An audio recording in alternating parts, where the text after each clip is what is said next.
Salut à tous, salut à tous les parieurs. Dans cette vidéo, on partage nos pronostics, nos points de vue sur les 4 prochains matchs pour la suite de la première journée de la Coupe d'Afrique des Nations. Si vous êtes nouveau ici, grâce à nos pronostics, vous allez augmenter vos chances de gagner dans les paris sportifs. Alors, n'oubliez pas de vous abonner pour ne rien louper de nos prochaines vidéos. Pour suite, c'est lundi 15 janvier de la première journée de la Coupe d'Afrique des Nations. On commence par l'affiche entre les tenants du titre, le Sénégal et la Gambie pour le groupe C. De son côté, le Sénégal, avec son statut de tenant du titre, arrive avec un objectif bien clair, celui de remporter cette CAN pour la deuxième fois consécutive. Un exploit qui reste atteignable puisque depuis ses sacres face à l'Égypte lors de la dernière édition, le Sénégal est resté sur une bonne dynamique. Le Lion de la Teranga avait réussi à s'érisser jusqu'en huitième de finale de la dernière Coupe du Monde après avoir réussi à prendre facilement la tête de son groupe de qualification devant le Mozambique, le Bénin et le Rwanda sans perdre la moindre rencontre. Lors de la dernière fenêtre internationale du mois de novembre, ce Lion de la Teranga ont également démarré sur le chapeau de roue la nouvelle campagne des éliminatoires pour la prochaine Coupe du Monde en étriant les Soudan du Sud 4-0, même si quelques jours plus tard, ils ont été tenus en échec par les Togo. En face, la Gambie joue sa deuxième Coupe d'Afrique des Nations après celle de la dernière édition où cette sélection avait réussi un exploit en s'érissant jusqu'en quart de finale pour sa première participation. Placés dans un groupe relativement relevé lors des éliminatoires, les Gambiens ont réussi à décrocher la seconde place qualificative derrière le leader le Mali, mais devant le Congo et le Soudan du Sud. Mais en novembre, lors de la dernière fenêtre internationale pour les éliminatoires de la prochaine Coupe du Monde, la 126e nation au classement FIFA a connu un début décevant en s'inclinant deux fois coup sur coup, 3-2 au Burundi et 2-0 face à la Côte d'Ivoire. Cependant, pour cette édition, les Gambiens doivent compter sur un effectif très modeste,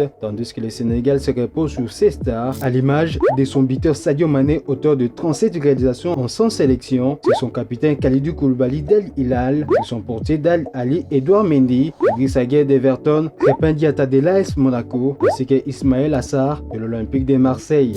Alors, face à la Gambie qui n'est qu'à sa deuxième expérience dans cette compétition, je reste sur une victoire logique en faveur du Sénégal. Deuxième match, le Cameroun affronte la Guinée pour une deuxième affiche du groupe C. Il s'agit d'une affiche qui nous promet beaucoup de spectacles. Le Cameroun vise les derniers carrés, tandis que la Guinée vise les quarts de finale cette année. Mais pour cette rencontre, ces deux sélections souhaitent l'emporter et prendre la tête de ces groupes. De son côté, troisième de la dernière édition de la CAN, le Cameroun s'est qualifié en prenant la tête de son groupe de qualification pour cette édition devant la Namibie et le Burundi. Mais présent à la dernière édition de la Coupe du Monde au Qatar, les Lions indomptables ont vu leur coup s'arrêter rapidement dès la phase des poules où ils avaient pris la troisième place derrière le Brésil et la Suisse, mais devant la Serbie. Lors de la dernière fenêtre internationale en novembre dernier, ils ont débuté les éliminatoires pour le prochain mondial par une victoire de 3-0 face à l'île Maurice, mais ils ont été tenus en échec par la suite face à la Libye sur le score d'un but partout. En face, la Guinée reste sur des éliminations consécutives pendant le huitième de finale de la Coupe d'Afrique des Nations en 2019 et en 2021. Lors des éliminatoires de cette CAN, la Guinée a réussi à se qualifier en prenant la seconde place derrière les pharaons d'Égypte,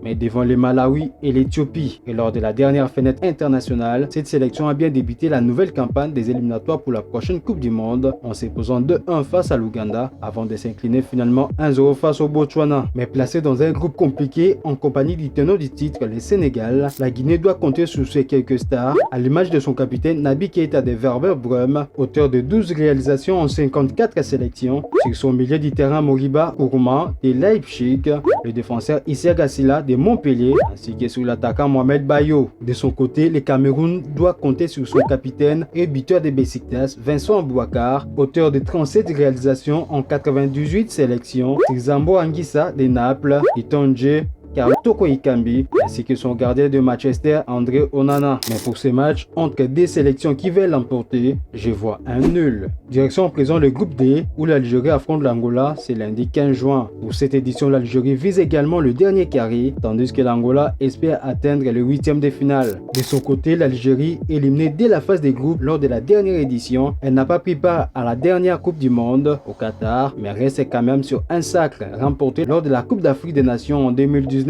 Mais lors des éliminatoires pour cette édition, le Fennec n'a rencontré aucune difficulté pour prendre la première place de son groupe face à la Tanzanie, l'Ouganda et le Niger. Et lors de la dernière fenêtre internationale, les Algériens ont débuté de la meilleure des manières les éliminatoires pour la prochaine Coupe du Monde en s'imposant 3-1 face à la Somalie et 2-0 face à Mozambique. En face, l'Angola avait raté la dernière édition de cette Coupe d'Afrique des Nations. Mais pour se qualifier, cette sélection a réussi à prendre la deuxième place de son groupe des éliminatoires derrière les Ghana, mais devant la République centrafricaine et le Madagascar. Lors de la dernière fenêtre internationale, les Antilopes noires ont plutôt mal débuté leur campagne de qualification pour la prochaine Coupe du Monde en concédant 2 matchs nuls face au Cap-Vert et face à l'île Maurice. Mais pour rappel, Angola n'a pu dépasser la phase des poules d'Incan depuis 2010 lorsqu'il avait réussi à s'hisser jusqu'en quart de finale. Cependant, sur cette édition, l'Angola se repose sur un effectif peu connu du grand public, tandis que l'Algérie compte sur l'un des meilleurs des effectifs de cette CAN. En effet, les Fennecs d'Algérie se reposent sur leur capitaine Riyad Mahrez Dali Ali, auteur de 30 réalisations en 77 sélections, sur son expérimenté Islam Slimani, auteur de 43 réalisations en 95 sélections, Bagdad Bounedjah Dal Saad, auteur de 25 réalisations en 55 sélections, mais également sur Sofiane Fegouli. Mais pour ces matchs, je vois également la logique être respectée avec la victoire de l'Algérie. Quatrième match, c'est mardi 16 janvier, les Burkina Faso affrontent la Mauritanie dans le cadre d'une seconde affiche du groupe D. Pour cette première journée, les deux sélections espèrent l'emporter, mais pour cette édition, les Burkina Faso visent les quarts de finale, tandis que la Mauritanie espère atteindre les prochains tours. De son côté, quatrième de la dernière édition en 2021, le Burkina Faso espère récidiver de cette performance, mais absent à la Coupe du Monde l'an dernier au Qatar, le Burkina Faso a réussi à valider son billet pour cette CAN en s'emparant de la première place de son groupe de qualification devant le Cap-Vert, le Togo et les Swatini. Et pour le début des éliminatoires pour la prochaine Coupe du Monde, les talents ont été d'abord accrochés par la Guinée-Bissau avant de la porter finalement 3-0 face à la modeste sélection de l'Éthiopie lors de la deuxième journée. En face, la Mauritanie est en train de se faire un nom sur la scène africaine puisque cette sélection n'est qu'à sa troisième participation dans une phase finale de la Coupe d'Afrique des Nations dans toute son histoire. Présente lors des 2 dernières éditions pour se qualifier, la Mauritanie a pris son billet lors de la dernière journée en terminant en seconde position dans ce groupe de qualification derrière la République démocratique du Congo mais devant les Gabon et les Soudan. Mais lors de la dernière fenêtre internationale, cette sélection a connu un début compliqué lors de ses 2 premières journées des éliminatoires pour la prochaine Coupe du Monde en s'inclinant 2-0 face à la République démocratique du Congo avant d'être accroché par le Soudan du Sud lors de la deuxième journée. Mais pour rappel, la Mauritanie n'a jamais réussi à s'y hisser jusqu'en 8e de finale d'une CAN dans toute son histoire. Pour cette édition, les Mauritaniens doivent compter sur un effectif peu connu du grand public, alors que le Burkina Faso doit compter sur ses quelques stars de la sélection, à l'image de son capitaine et meilleur buteur Bertrand Traoré, auteur de 15 réalisations en 71 sélections, sur son taulier en défense Issoufou Dayo, sur son portier Hervé Kofi, ainsi que sur son attaquant Tchèque Djibril Ouattara de Bournemouth,